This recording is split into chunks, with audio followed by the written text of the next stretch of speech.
Welcome to Proven Not Perfect, the podcast for ambitious women who are building meaningful careers and living full, purpose-driven lives. I'm Chantra Powell. After more than 30 years of leading globally in top corporations, I've learned this truth. Real success isn't about perfection. It's about progress, purpose, and showing up whole.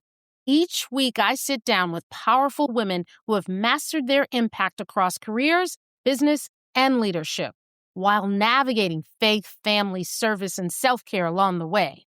This podcast is for you if you're looking to be motivated, challenged, or supported.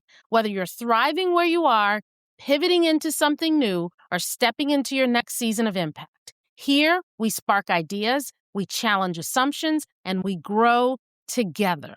Because success isn't about doing it all, it's about showing up whole. This is Proven Not Perfect. I'm here with Naomi Kent. So let's talk about being successful in a boardroom. I call you the boardroom whisperer. Are you good with that? That's fine. I think you're the boardroom whisperer because literally it is understanding how to show up with the confidence and the courage to be successful. And that's your business. Tell us a little bit about your business, the Boardroom Co. Confidence is so important, Yes. whether you're trying to get a new job, whether you're trying to get a promotion, whether you're looking to just do something new. If you approach it with confidence, the chances of it succeeding, I think, are just much higher. So I work with senior professionals who want to build a board career. They want to be on corporate boards. Yeah. I also work with people who are actually thinking about serving on nonprofit boards, and they want to figure out what is the right move and how should they do it. There are lots of ways that you can be successful in it and lots of ways that it can maybe waste time and energy. So I guide people through that process. And then on the higher end, people who are looking for corporate boards, it's about preparing them, positioning them for the right opportunities, and then helping them go after them. Because if you don't take action, it's never going to happen. I think an important thing to think about when we decide we want to serve in a governance format, which is basically what serving on a board is. I think it's important to ask yourself why, because there are some big expectations that are on the back end of that. Can you talk a little bit about now you have done all the things, checked all the boxes, and you want to serve on a board? Talk a little bit about governance and about the mindset and the mindset shift that many misunderstand. No, I think the role of the board member is all around oversight. So it's basically a leadership team will come to you, and the leadership team will say, "Hey, Chantra, we've decided that we're going to take the business in this direction." And then your job is not to say, "Well, that's a terrible idea," but to perhaps ask questions and figure out, "Well, what can I help them understand, or how can I understand this strategy a little better so that I can help guide them?" And I think when we're in a role... So wait a minute. We got to double click there. So it is one mindset to be a doer and a practitioner. Right. It is another mindset to be in governance and to be in strategy. Absolutely juxtaposed. Totally different. And that's why board members tend to have a little bit more experience than executives, because they've sort of been there and done it. But I think one of the things you have to be aware of, it's a little bit like coaching. I know about coaching. Yeah. You can't come into the room and say, "Well, I did it this way 3 years ago and it worked, so you should do it that way." It never really works like that. The company is different, the people are different, the culture is different. So you actually have to take a lot of things into consideration. You can't just come with, "Well, I did it this way, so this is how it works." So you have to act like a coach and a mentor as well. It's a big role. And the other thing I think that I've learned in my board experience, team player, because I think oftentimes you have this collection of just baddies that come together, they're on the board, and everyone has earned the right to be there. But having this misunderstanding that you're a member of a team, and now it's how do we get to the desired end for that entity based on what the best needs, best decisions are for that entity. It's not a one player. I have a list of the top attributes Let's of hear 'em, highly girl. effective board members. Yes. Collaboration, which is exactly what you're talking about, which is collaborating with other people on the board to come to a decision that benefits shareholders, stakeholders, and everyone else. So you're right. It's like, but you may not get along with someone. You may not agree with them on everything, but you kind of have to come together and say, right, well, let's keep our opinions aside and let's think like, what is the benefit to the company? So you have to really, there's a lot there, and you really have to take your own personal ego out of it. You have to be humble, but you have to be confident, because sometimes in a boardroom, or often in a boardroom, you're around big egos, people who've been CEOs. Maybe you have as well, right? And so you have to learn how to kind of manage that relationship. It's for the benefit of the entity. And I think that is something that people cannot misunderstand. Right. So then, okay, let's get to the dollars and the cents of the matter. There is a career after careers, as careers are evolving, pivoting, that allows you to get more income. You get paid for boards, right? Tell us a little bit about that. Yeah, so I think a lot of people start to build their board career. You can start with nonprofits. You can start with strategic advisory boards. And then at some point in their life, they say, well, I actually might want to quit the corporate full-time world at maybe 55, 60, and I want to go and serve on boards. My biggest piece of advice is do not wait until 55 or 60. It's often a little like too late when you're just walking out the door of your company and then you want to start a board career. So my advice Meaning you've never done one. Correct. So nonprofits, I would say start something in your 30s or late 20s. That's right on. Corporate, start something in your 40s or 50s. And it plays together. I mean, I like to tell people that even though you think this is one more thing that's taking me away from my life, from my family, it plays together, because the skills that I grew up with on boards, I believe those skills played right into my ascension in corporate. Would you agree with that? I would. And let's talk a little bit just quick about your book, because I know you talk about the 7 truths, right? Yes. And the 7 things that make you successful. You cannot be a board member who walks in the room and says, oh, well, the world's about to fall apart, so we might as well just give up, right? And things like confidence. Sure, we've talked about confidence, resilience. I mean, I work with very senior executives. I would say the one quality they all have is resilience. Yeah. They are not a victim of anything that has happened in their life. That's right. It has all happened just because it's happened or whatever. And they're always looking forward and they're moving forward. And then other things, we had courage. Yeah. On a board, you have to have courage to actually look around the room. If everyone's voting no and you're like, I'm a yes or yes and no, you have to be able to say, I'm sorry, I'm going to go against the grain. That part. I think you can't misunderstand how important that is, because really the reason that you're there is to bring your unique viewpoint, right? And that courage can be really scary. I've had to do that a couple of times myself, where the vote all around the room was one way and I was staunchly another way. Now, let's talk a little bit about this. When you get to the place where the room is one way, you're staunchly another way, I believe that there's a how to navigate that experience as well, right? Would you agree with that? And so you give me a grade here. So what I did was not necessarily make it about I'm right and they're wrong. I leaned into the quality of provocative inquiry to start to pose those questions that really expanded the viewpoint of the why they were thinking the way they were. And that strategy has worked for me, and not necessarily shifting the room to me, because it's never about that. It's about the entity. But it's certainly worked in helping others to have a more complete articulation of their why. What do you think? How'd I do? Yeah, no, you're absolutely there. So I'm saying one of the greatest skills that effective board members have is the ability to be able to communicate well, and to not ask a question that makes someone feel like they've made a mistake, or like, why did you do it like that? Right? Well, be better to maybe say, hey, help me understand the reasons behind the decision making here. That's such a nicer way of, you're still digging in, but you're not coming at it under attack.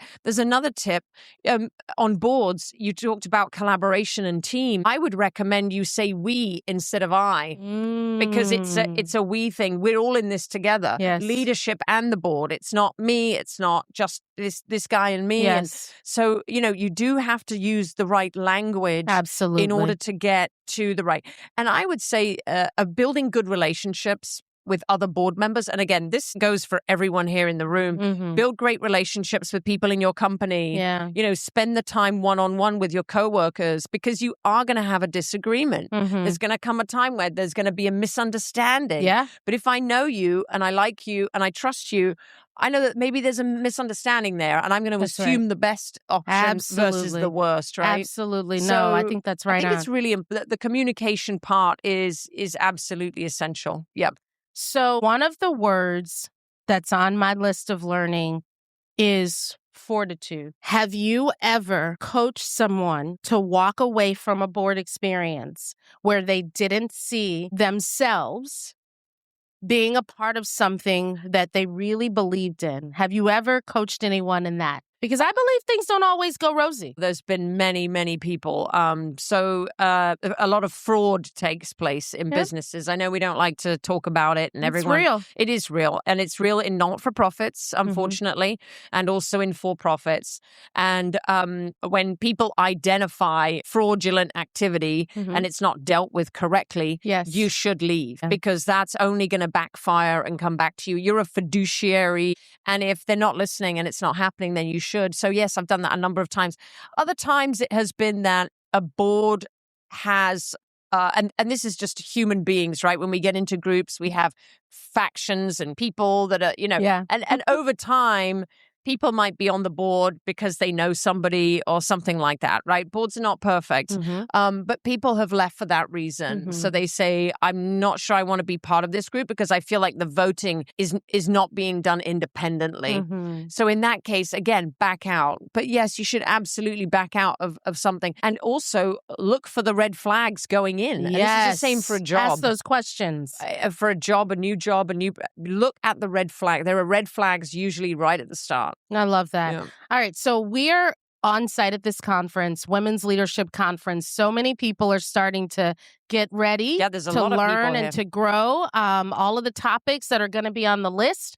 Let's talk about navigating spaces, because I think that that's a topic that you cannot underestimate, right? So when you come to an experience like this, how do you get prepared? What's your game ready? I mean, you have to sort of mentally prepare beforehand. There's a lot of energy required. Are you an introvert or an extrovert? Which one? I'm a bit of both. Okay. I think most people are a bit of both. Yeah. I like to be alone sometimes, but then I love this. This is really fun for me. But you got to get the energy for it, right? You got to bring the energy. Yeah. So if you're not feeling very well today, this is you better hype it up or stay home. There's a coffee, lots of coffee. Lots of coffee. But no, I think I would say bring an open mind. Yeah. Want to learn from people. Be curious. It's not all about you. Yeah, actually, listen more, talk less. Ask lots of great questions. And then if you meet someone that you really like, go have a one-to-one with them. Yeah. Don't spend the whole conference, speaking to one person. That's right on. I love that. You might find like your bestie, right? And you might be like, oh my gosh, this is amazing. We get on so well. But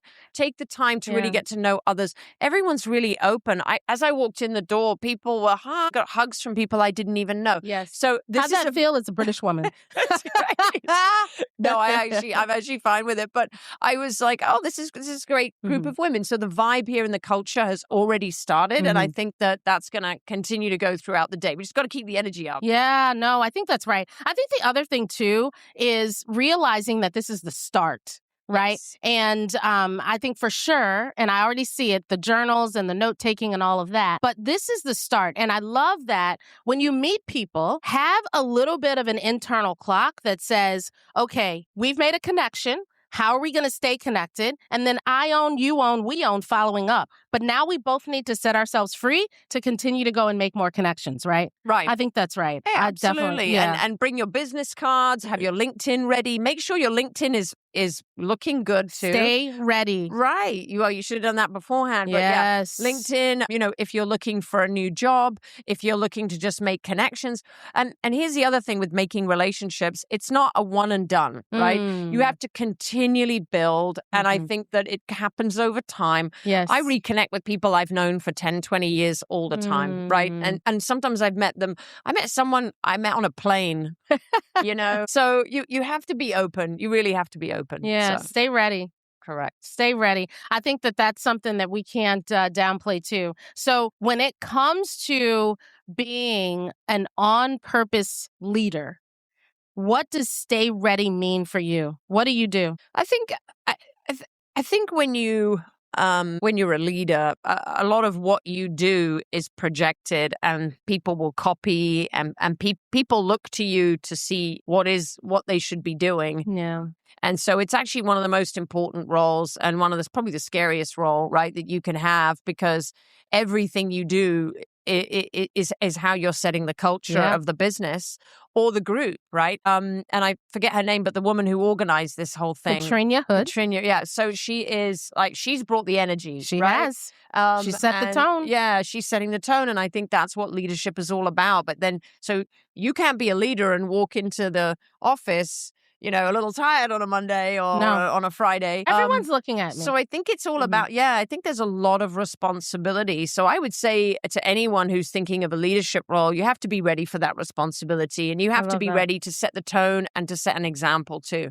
I love the word responsibility, because whether it's effective communications, whether it's hosting conversations, I think the responsibility always is going to lie on that leader, right? You know more. You know more. Yeah. And no different than momming, right? I love Proven Not Perfect because it pulls in all the aspects of my life, right? It's not been clean and perfect and pretty. And that's what the book is all about, right? It's me being, okay, I tell this one story, which is actually the most... It's the story of the book, right? So here I am about to travel to Shanghai, China for business negotiations. At the time, I was doing mergers and acquisitions. It was a huge deal. I have 3 kids at the time. My husband is working from home. He started a foundation and really was the flexible parent, as his wife was all over the world at this time. The visual, imagine this. Doorbell rings. It's the driver to take me to the airport. At that exact moment that I'm descending down the stairs to just do a drive-by through the kitchen and tell everybody goodbye, my husband is leaning over the sink, and I hear he can't lift his back. His back's out. At the same time, there's a kid in a high chair yelling and screaming that he's done. There's another kid asking for a signature on his homework, and there's a girl twirling doing ballet. The guy is honking, right? And that is life, right? Yeah. You can't shut the door on it. No. So I want to just make sure that we continue to encourage women who are driven for success, who know that there's a passion and a calling for leadership, for business, to don't forget about self-care, right? Don't forget about self-care. Well, you have to make time, right? It's like, why are people have made and that's time? What this is. Right. They've made time on a Friday. They've taken a day off, or they've requested time off to go to this kind of conference. And hopefully companies have been open and they've they've allowed them to go, because I think this is phenomenal. But it's exactly that. By the way, what happened? What happened? Yeah. How did did you get in the car or not? I got in the car late. I got in the car. I did. I went over to the husband and I said, who played football, by the way, I was like, you got this, and smacked him on the butt.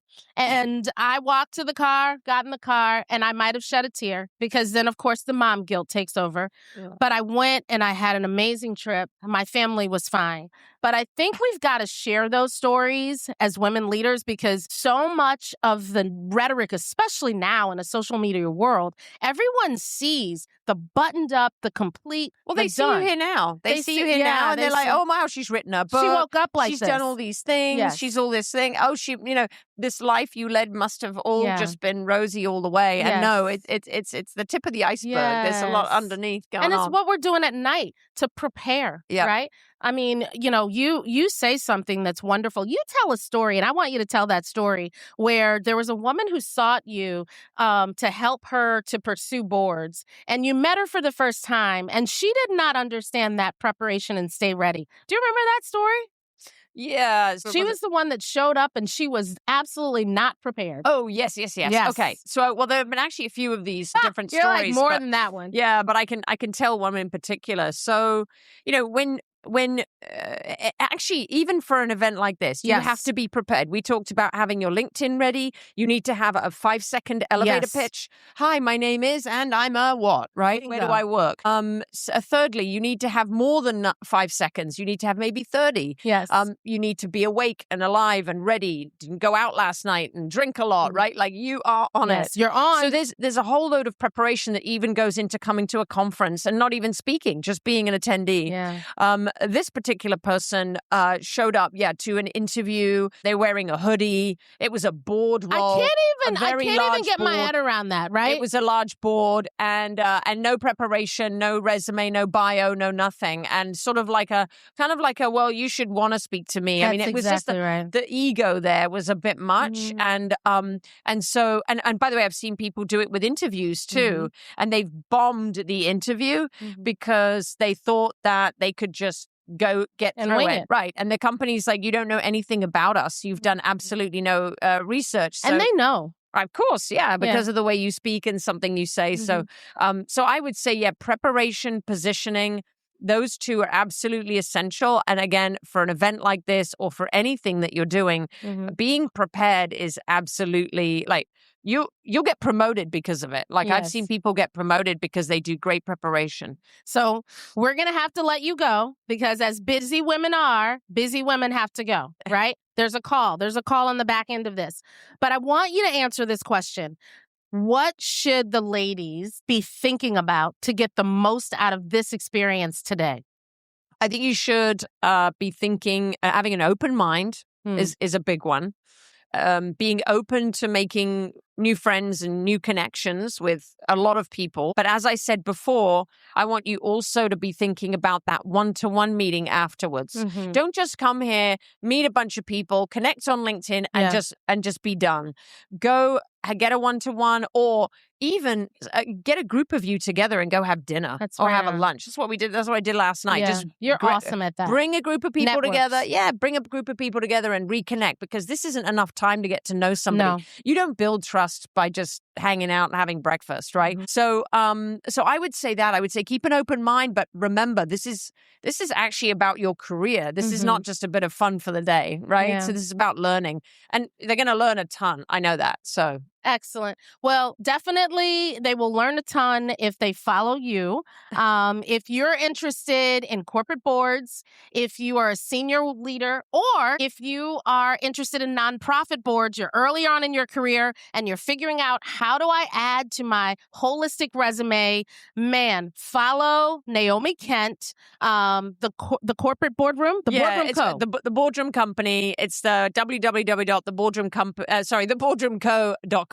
There you go. I knew that. I didn't even know that. All right. Well, look, we are so grateful that you're here. Thank you, for, Chantra. oh my God. Thank you. This is fantastic. I think we're going to do the Chantra Naomi breakfast show from now on. The Chantra Naomi breakfast show is coming. We're talking about leadership. We're talking about being a bad babe in the boardroom. That's what I'm talking about, right? All right. Awesome. Take care. Thank you. Bye. Thank you. Enjoy the conference. Proven not perfect. That is a wrap. So as you step back into your day, I want you to remember this. You don't need to have it all figured out to be making a powerful impact. Progress matters, purpose matters, and you matter. Thank you for spending this time with me and for choosing to grow personally and professionally. Until next time, lead boldly, live fully, and give yourself permission to be proven, not perfect.